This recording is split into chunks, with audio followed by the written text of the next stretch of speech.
Hey everyone, welcome back to the Rising Convert Experience. Assalamu alaikum. It's your host Kelly, and I'm excited to have you join me in today's episode as it's the first of the Muslim Mama series.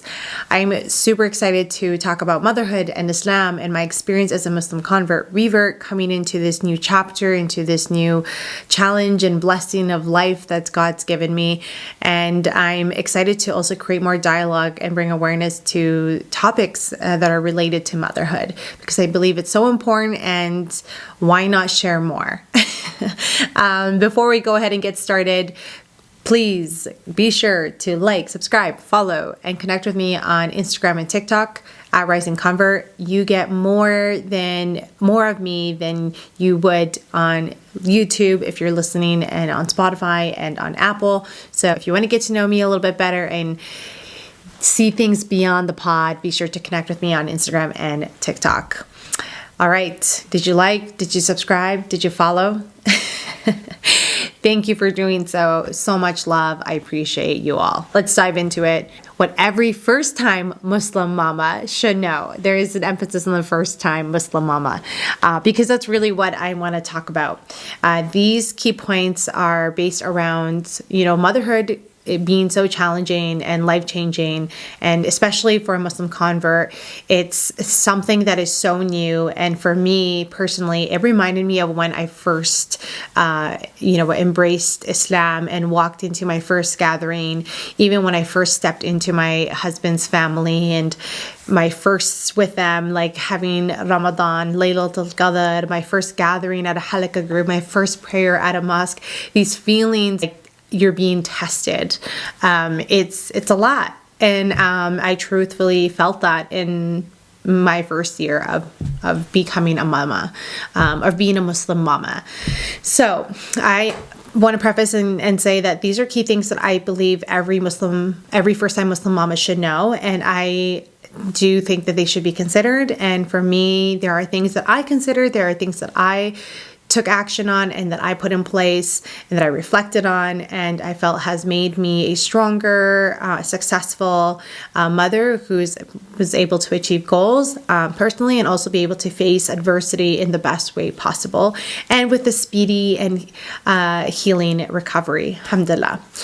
Okay, first thing I want to note is that your spiritual routine will change, and it's normal.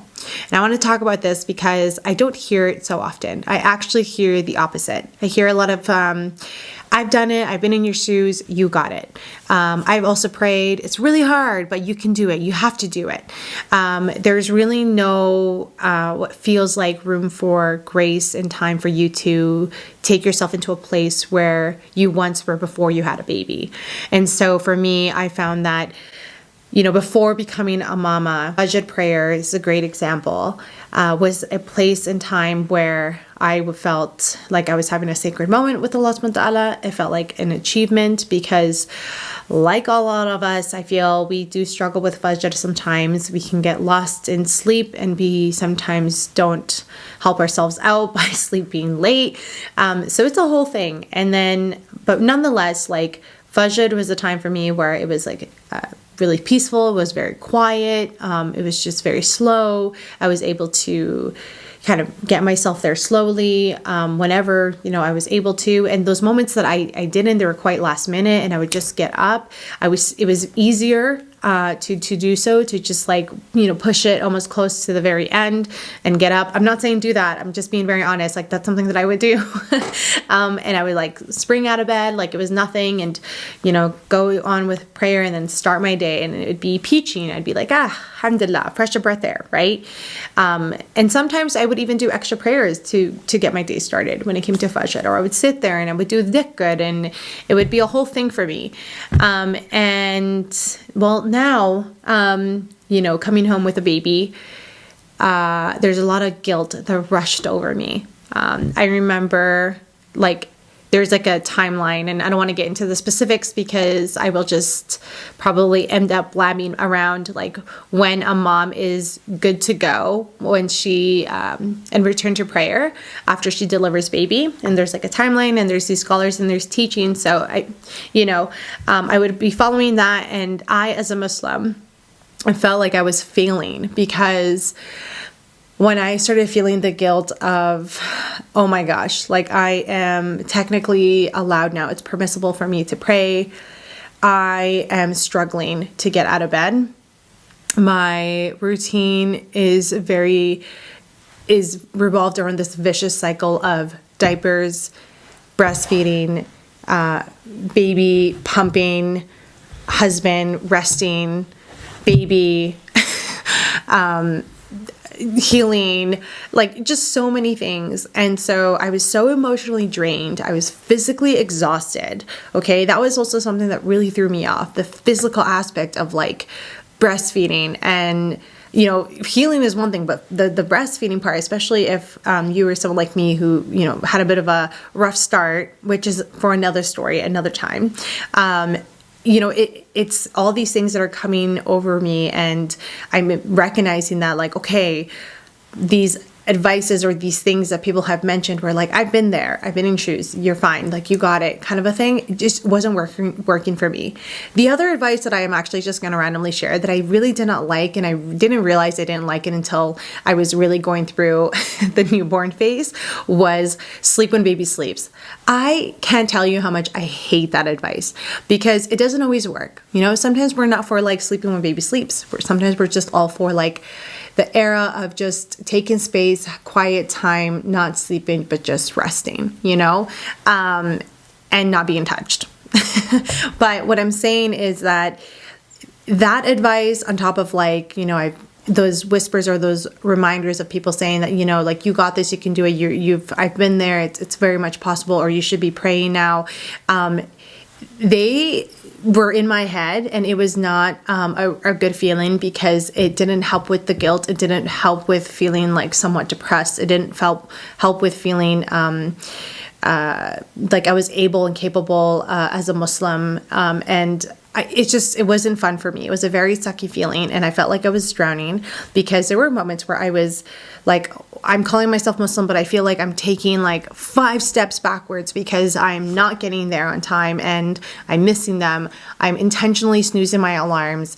I'm trying to follow this like sleep when baby sleeps, but like Fajr is almost there, so I feel like I should just stay up. But then, like, what if baby cries? And then, like, you see what I'm saying? It's so tiring even just thinking and talking about it. Oh my goodness.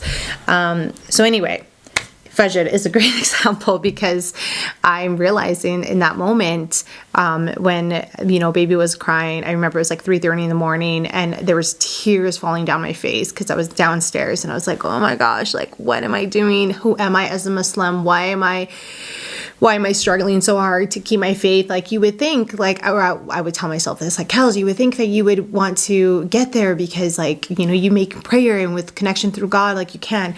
But there was just a lot of small things that I was missing, and I guess I was having a really rocky start, and I put myself through the ringer, probably more than I should have, because of the, I guess, like I said, the advices that I was listening to and kind of reflecting on. And on top of that, I just felt like I was trying to navigate a routine, and I couldn't figure it out. And so because I was struggling with that, I felt like I was just exerting a lot of more energy, mentally, physically, and emotionally, and spiritually. And so for me, I remember talking to my husband, and then listening to an Islamic scholar about, motherhood, and then talking to my husband about where I was at spiritually. And I remember he reminded me, and this was also tied in with the scholar that I was listening to about, Allah subhanahu wa ta'ala, God being the most merciful, Ar-Rahman, calling on to his name. It's like, I'm doing everything. He's like, and I know that you are. And he looked at me, and I would think I was like crying, because I was just always crying. And he was like, your routine's going to change, and it's okay. Like, Allah knows all things, and Allah knows your intentions. You're going to be fine. It's going to be okay. And then I was like, I don't know what he did or what it was. Maybe it's just the moment in time. Maybe it's the space that he held for me that made me feel so comfortable and so warm and so accepted, that all of these like negative feelings washed away in that moment. And I was like, yeah, like, you know what? It is okay. And then I went back and started listening to another Islamic scholar around motherhood and how it changes, and pregnancy. And then I was educating myself even more. Mind you, I've done this prior, but it's almost like I needed to lean into it even more so. And one what I want to say and pause here is that this, looking into knowledge, looking into scholars, listening, having conversations, knowing your intentions, these are different forms of worship. And that is part of the spiritual change in routine. That is part of the shift that you're going to have. And this is what I'm talking about, is that what I didn't realize is that me actually doing this research, me actually praying to Allah subhanahu wa ta'ala, still, even when I'm doing it throughout the day, despite the times that I would miss prayer and I'd have to make it up later and make my qadha prayers, despite the fact that I was reading less Quran, but listening to Quran, and the fact that I was not making a lot more additional prayers, but I was making more intentional prayers because I was calling upon Allah's names specifically and creating du'as and making du'as specifically to the names that I'm calling upon Him for. I was like, yeah, this is another form of worship. So through seeking more knowledge is power, I was able to fully get myself into somewhat of a groove, find acceptance, give myself grace, being more kind to myself. In result, then I became more kind to my loved ones, but my connection with Allah subhanahu wa ta'ala became easier, became smoother, and ultimately putting my trust in Him is really what led me to a place where I was able to kind of get back to, or not really get back to my old self as like a Muslim, because it's changed now, I'm a mama, but just get to a place where I've accepted like, okay, my routine has changed. There's nothing wrong with it. Every once in a while people miss prayer. It's normal. And I know that I'm not doing it intentionally. So I really want to bring awareness to that. And that's just my experience around that.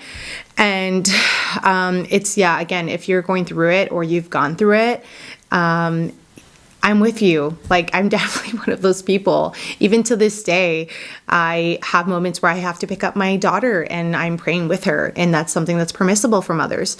Prophet Muhammad, peace be upon him, peace and blessings be upon him. There was this hadith that I read because I was feeling, again, a lot of pressure around like, oh man, like prayer, my baby needs me, my prayer. And then my baby's on top of me. And I'm like, like, what do I do? Right. And at this point, she's at a different age. She's more active. She's maybe going through like separation anxiety. And I learned how to pray with my child, like holding her during moments throughout prayer.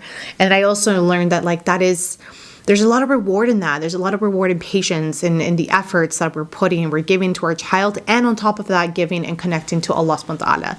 So for me, well, like it looks different. That's definitely wasn't part of my routine before I was pregnant, before I was, having a baby and caring for a child. So yeah. Spiritual change and routine and it's gonna happen.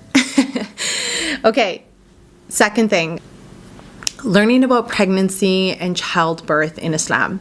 I find for me, that was something that I wanted to study, the rights of a woman who is pregnant, what they're entitled to, how they should be taken care of, like what comes with a woman when they're pregnant, all the positive things, the du'as, the prayers, the supplications that are intentionally there for mothers to tune into and to read out loud. I remember when I think about like 32 weeks, I was feeling a lot more kicks. My baby was pretty quiet, but there was a period there where she was just really kicking. And I was like, oh my gosh, like this is amazing. So then I would actually read some prayers to her specifically. I remember reading Ayat al-Kursi all the time, my husband as well. And these are just beautiful du'as and parts of the Quran and verses that is going to bring peace and good health and to me and to baby. And I truthfully feel that when I'm in it, my baby's in it, she's feeling it, and it comes out, and they're going to feed off of like what I believe in and whatever it is that I carried with me. And what I carry with me and what I want to carry with me is all the beautiful things that Allah subhanahu wa ta'ala has granted me access to and granted me knowledge to be able to apply to. And so I can have something that's going to be healthy, and I'm going to have something that's going to be filled with a lot of joy. challenges, but we're also going to get through it. And so for me, learning about pregnancy and childbirth in Islam is very important. When I think about childbirth as well, I was thinking more about like how it's going to play out for me. What are some traditions? What are some things, necessities that I'm going to have to look into? And so one of the things to talk about is the ghusl part, the wash of the baby. Like, what is that going to look like? People always say like, you need to just like make sure that baby is pure. But then on the other end, you also think about the baby's like health and well-being. And we talk about like the umbilical cord and how that it can harm the baby if it gets super wet. But some people will just be like, let's just throw baby in water, right? But it's actually written on alislam.org, which is a website that I leaned into, and in hadiths that, a child's baby, if it's at risk and you want to prevent baby from harm's way, then it can wait, you can put it off. And just having this knowledge, being able to speak to it, being able to share resources to whoever it is that is curious, especially when it comes to my non-Muslim family members who were there for me, is just made me more confident, more calmer, and more of a stronger woman when it came to like holding down boundaries. Because not gonna lie, I feel like there's sometimes moments where people will be like, she is a Muslim, she's a mama, but she's a Muslim convert, right? And so I never wanted to be seen that way. And so I just wanted to make sure that I had all the things that I needed to know, not to use it against them, but just to make things a lot easier for me throughout my journey. Considering how to raise a Muslim child. So is the other thing that I want to talk about. And this more came from a Muslim convert standpoint. This point here is me really just diving into how I navigated conversations with loved ones, specifically my partner, raising a Muslim child, knowing what that's going to look like for you on a day-to-day basis, having a somewhat of an idea of what you want to do when you have baby, how you're going to integrate Islamic daily values, is something that's super important. Having the conversation of, is your baby going to go to Arabic school? Is your baby going to go to Islamic school? Is that something that you want them to experience? For me, with my husband, I know that we had that conversation, and it really did help me determine how I'm going to speak to my daughter.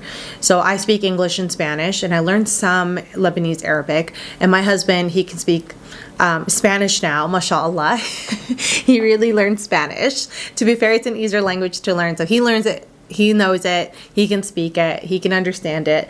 And yeah, of course, Arabic and English, and his family knows Arabic and English. So when we talked about it and we thought about the future, we're like, okay, well, I feel like off bat, like Arabic is going to be the principal language she's going to learn and speak. And Spanish is very likely going to be the minority, because English will be something she'll pick up with like her friends in school, inshallah, and like a general public. And so I was like, okay, well then I'm going to speak to her only in Spanish, and then I'll speak to him in English, and the times that I can practice Arabic, I'll speak to my husband in Arabic, and vice versa. And so with him, he would speak to her in Arabic whenever he can. Yeah, that was kind of like the plan that we set out for us, but it made it easier. And this is just an example for me, someone who is coming from a different background, different upbringing, different culture, and just trying to navigate a way where we can embrace both sides, but also more importantly, embrace Islamic values. And so being able to find ways where I was also going to expose my child into other avenues, into other communities where she will be able to pick up the Islamic guidelines, I think is so important. And I wanted her to have that from like the moment that she was little. And so for me, I also knew right away that I was going to try to find some sort of mom Muslim group or Quran group where I can take my daughter to the mosque and have her, be exposed to people who look somewhat like me, similar to me, who also have kids that are, born Muslim as well, just like her, and where she can learn the language and see more of the actions during prayer. So I thought that was quite beautiful. And it just kind of sets you up a little bit to have something that's semi-concrete, because everything changes, but it really can make a difference. Okay, coming into this point here of your identity as a woman evolves. And really what I want to tap into is before motherhood, you were a completely different person.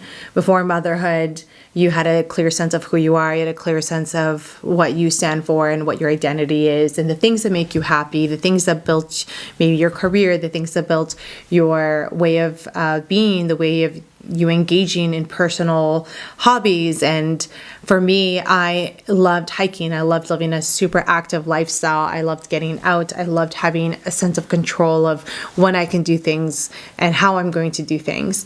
Podcast definitely being one of them.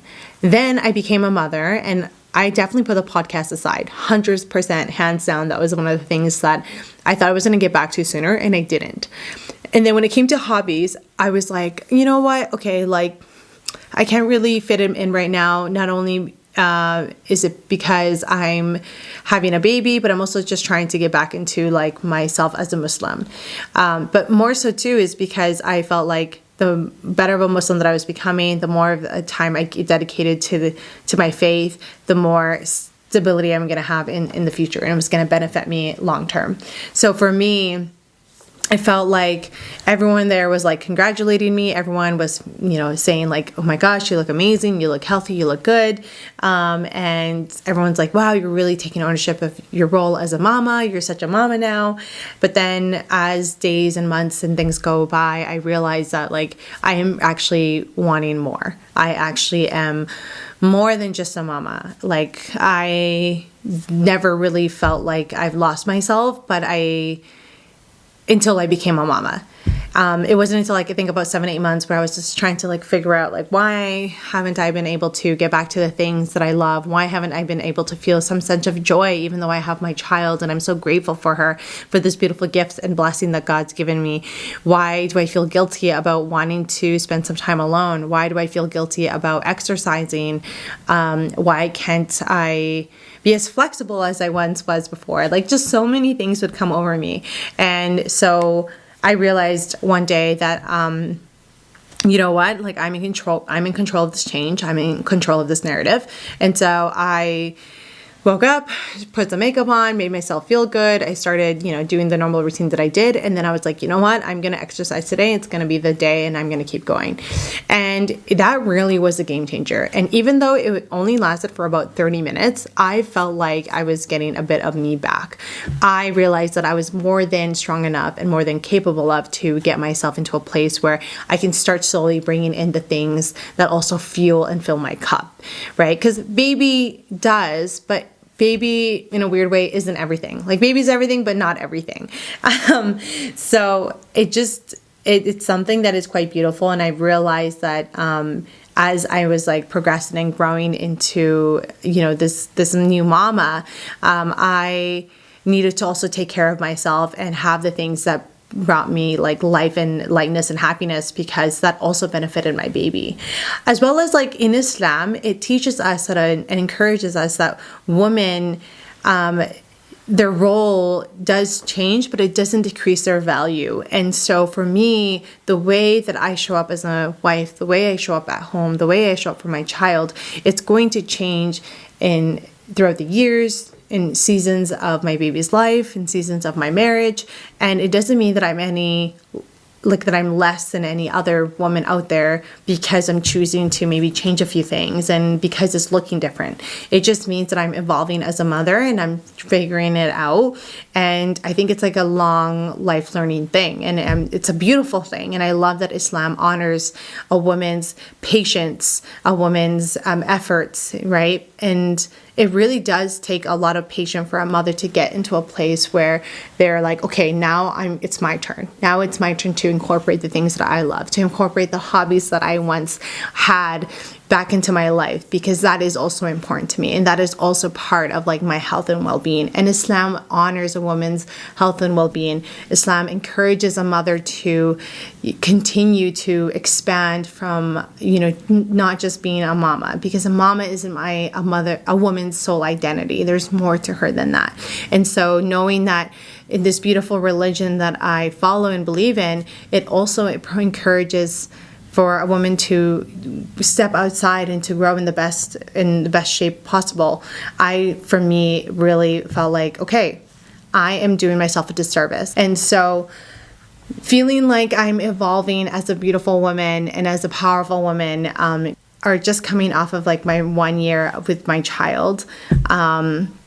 It's amazing. It's a beautiful feeling. So I guess what I'm trying to say is like motherhood isn't the end of your identity. And right now we're just in a time where we are embracing the moments, the in-betweens, knowing that Allah subhanahu wa ta'ala sees us even when we are feeling unseen and when we're feeling unheard. And I feel like with time, as my baby grows, I'm also going to be growing with them, with her. Okay, coming into this next point, understanding your rights and responsibilities. I feel like this is so huge because as a woman of the house, as someone who is coming into parenthood and sharing the roles and responsibilities of caring for a child, knowing your rights and responsibilities is so important. Your rights to financial security, the financial support, having justice among parenting, making sure that the balance and fairness between both parents being involved is there, having conversations around, what a mom brings, what a mother does, what a mother's role looks like, and why it's so vital and important, why a mother's way of doing things can surpass a father's to some extent in Islam, and why is that encouraged, and understanding the messages of God around the roles and responsibilities of a husband and a wife. But really what I'm trying to say is focus on knowing your responsibilities, your rights, because this goes a long way. And I'm not saying this so that way you can use it against your husband or use it against like your family. That's not what I'm saying, and that's not the point of this. I'm saying this because this really made a huge difference for me. It served me in the best way possible, and because I was able to protect myself, I was able to protect my daughter, and I was able to have really tough conversations and also engage in those conversations that were maybe off-putting and a little scary, because you feel like maybe it's going to cause tension, or maybe it's going to cause even more of a deeper conflict, or maybe it's going to cause friction amongst families, whatever it is. I never felt afraid because I knew my rights and I knew what I was about. On the other end as well, I also was able to accept my wrongs, and I was able to accept certain situations where I was like, okay, maybe I need to improve. And I was able to also give space to my husband where it genuinely felt like he knew that I was hearing him out, because I also knew that he was right when he was claiming and saying certain things. Motherhood is definitely its own thing apart from parenthood, and the two definitely coexist together. So a mother holds so much weight because we're having the baby, we're delivering the baby, and baby's holding close to mamas. Mamas are likely to have the longer maternity leave. Parents, the dads are likely to go back to work a lot sooner. Mamas stay, or mamas go to work and take care of babies, right? But the point being is the moms tend to take the heavier weight in this. So in Islam, the religion, it really protects us. Allah subhanahu wa ta'ala talks highly of women. And so just knowing that and having access to that knowledge and being able to make yourself feel confident and comfortable in how you're going to navigate topics with like your husband or non-Muslim family members or with other family members. It's really important in holding your own and having boundaries and feeling confident in those boundaries, especially when you're sharing the same goal with like your husband. I know it really made a huge difference for both he and I, and I'm so happy because we were able to come out of conversations feeling a lot stronger as a couple, feeling a lot more aligned, feeling like we've grown, feeling like we've really given each other grace. And really those moments, those intimate moments of vulnerability is really allowed us to dive in deeper and to get to know each other more. Talking about evolving as like a mom, evolving as like a couple, evolving husband, like a dad. So being able to hold space and allow someone to just pour their hearts out, and you being able to accept instead of getting defensive because you've already read what you've read. You already know what you know. And so there's really nothing for you to fight about. There's really nothing for you to disagree about. There's really nothing for you to be like, okay, I'm going to pause and go do my thing and come back. Sometimes it's just best to know that information already, especially when you know you're going to have a child together, especially when you know you're about to give birth, because it is a vital piece in your relationship. It's a huge change. It's a huge change. And the dynamic of the house can shift. The energy will like do its thing in many seasons. I know in this past year and a bit, like we've always do like these check-ins to make sure that we're like good and we're feeling solid in what we're doing and the roles that we're in, and playing in each other's strengths and understanding each other's weaknesses during seasons of our child's life and in our lives and in our recovery and in our healing, because it's not just me healing. I also wanted to say and mention that it's also the husband healing, and I really take that seriously as well. I know the focus is on Muslim Mama series, but this understanding your what Islam is there for you, what your rights are, what you're entitled to, is very important. And having that, I feel like knowing that, for me, the results have been so rewarding and so positive, and I love it. Anyways, coming into the last one here, and I think this is the most important one out of them all, is preparing for postpartum and your mental health. Now, many first-time moms have their own way of going about like handling their mental health and talking about their feelings and their struggles and their experience with labor and delivery. And everyone has their own way of how it is that they want to seek help and when they're going to seek it. And what I want to talk about when it comes to this is that I want to bring forward that in Islam, mental health is definitely something that is encouraged. Islam wants you and encourages people, servants of Allah, to commit to their well-being, to commit to their mental and emotional state, to make sure that they're being taken care of. Allah subhanahu wa ta'ala does not want us to suffer. And so having resources is something that is very beneficial. I think that if you know where you stand, you know where you lie, and what is accessible to you and what your financial situation looks like, being able to have a conversation of what you need and, you know, what you are going to have is very important. So for me, I knew right off the bat is like I needed to communicate the space, what my environment needed to look like.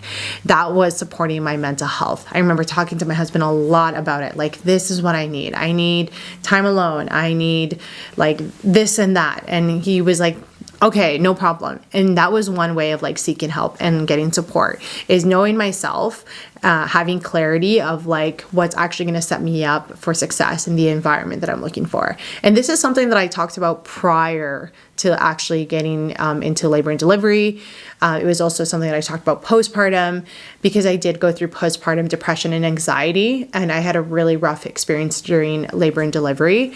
And so I was very much an advocate, and so was my family, for me about the space that I needed. And then on top of that, seeking help with professionals.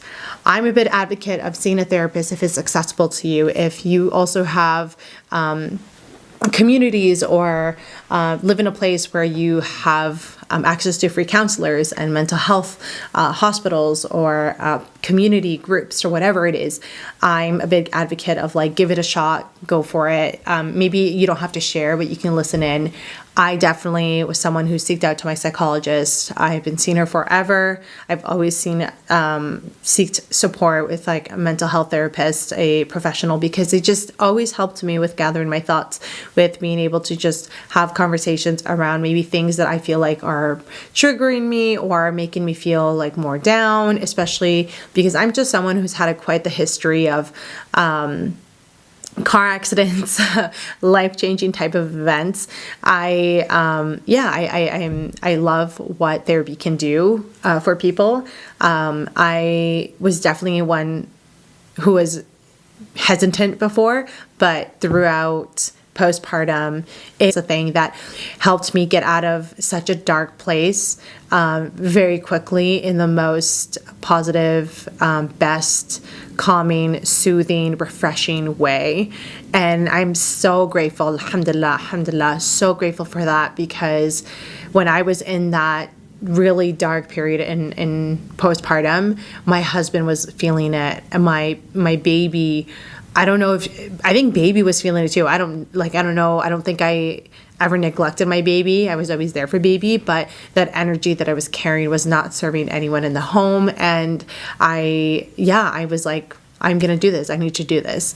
And I really wanted to talk about this and share that with y'all, because based on my experience with other loved ones and other people that I've talked to within the community, it just seems like it's not something that a lot of people tend to do. And I think it's something that more people within the Muslim community should be doing, especially the men. And your partner is also a significant part in your postpartum recovery. And so also bringing that to light, that's definitely something that I did with my partner, just talking about, his mental space, where his sanity lied after having a baby, because newborn phase rocks your world. And you throw in also, again, like the complication difficulties leading up to like the end of your child coming out. There's just so much. It was such a blur for us. So anyways, what I'm trying to say is seeking help is not a weakness. Seeking help is encouraged.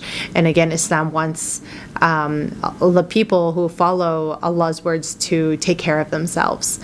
Anyways, that's everything. That's what I have for these points for all of you today. Inshallah, you're able to benefit from my stories, from my examples, and from the points that I've shared. These are things that have really taken my relationship like to the next level in the best way. Alhamdulillah. These are also things that have helped me surpass certain complications along the way, handle like any sort of family conflicts or conversations and relationships. These are definitely just things that also made me feel more confident as a Muslim woman, as a Muslim mama.